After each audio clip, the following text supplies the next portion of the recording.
దిగంబరావు మృతికి ఘన శ్రద్ధాంజలి. మాతృశ్రీ విద్యా సంస్థల అధినేత శ్రీగిరి దిగంబరావు మృతికి ప్రైవేటు పాఠశాలలు, కళాశాల అసోసియేషన్ ఆధ్వర్యంలో శ్రద్ధాంజలి కార్యక్రమం నిర్వహించారు. విద్యారంగ అభివృద్ధికి ఆయన చేసిన సేవలు చిరస్మరణీయమని సభ్యులు గుర్తు చేశారు. బోధన్ ప్రాంతంలో నాణ్యమైన విద్యను అందించడంలో ఆయన కీలక పాత్ర పోషించారని పేర్కొన్నారు. వారి అకాల మరణం స్థానిక విద్యా వ్యవస్థకు తీరని లోటుగా అభిప్రాయపడ్డారు. ఈ కార్యక్రమంలో అసోసియేషన్ సభ్యులు పాల్గొని మౌనంగా నివాళులర్పించారు.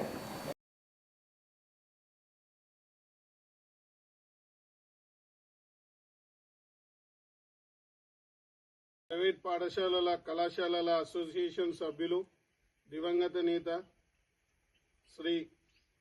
శ్రీగిరి దిగంబరరావు సార్ గారు మన మధ్య నుంచి వెళ్ళిపోవడం చాలా బాధాకరం. వారి యొక్క ఆత్మ శాంతించాలని కోరుకుంటూ అసోసియేషన్ తరఫున వారికి ప్రగాఢ సానుభూతి తెలియజేస్తున్నాం. మరిన్ని అప్డేట్స్ కోసం మా ఛానల్ని సబ్స్క్రైబ్ చేయండి.